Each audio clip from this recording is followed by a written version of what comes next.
আমি সবার ভালোবাসা দেখেছি, কিন্তু মায়ের মতো না।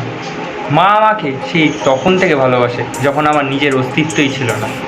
সবার থেকে 1 বছর হলেও মা আমাদেরকে একটু বেশিই চেনে।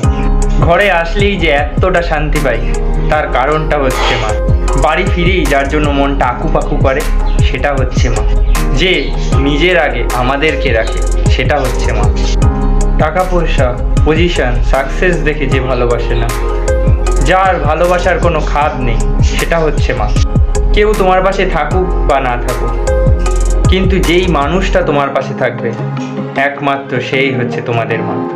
তুমি যদি ভাবো মায়ের মতো কেউ তোমাকে ভালো রাখবে বা কেউ তোমাকে ভালোবাসবে, এটা হচ্ছে গিয়ে ভুল। মায়ের ভালোবাসা একটা আলাদাই ভালোবাসা, সেটা তোমরা চাইলেও অন্য কারো কাছ থেকে পাবে না। তারপরে একটা ফেমাস ডায়লগ ছিল না, বউ গেলে বউ পাওয়া যায়, মা গেলে মা পাওয়া যায় না। এটা সত্যি। মায়া একটা আলাদাই অনুভূতি, একটা আলাদাই ভালোবাসা। মা হচ্ছে এমন একটা ব্লেসিং, যেটা অন্য কোনো কিছুর সাথেই রিপ্লেস করা যায় না। টাকা পয়সা গাড়ি বাড়ি সব চাক, কিন্তু মা যাতে না যায়। যে আমাদের এই দুনিয়া দেখিয়েছে, এই দুনিয়া সবটুকু সুখ যাতে তার প্রাপ্য হয়। কোনো সময় যদি তোমাদের মনে হয় যে তোমাদের পাশে কেউ নেই, তাহলে তোমরা সবাই মনে রাখবে যে তোমাদের পাশে কেউ থাকুক বা না থাকুক, তোমাদের পাশে তোমাদের নিজেদের মারা আছে।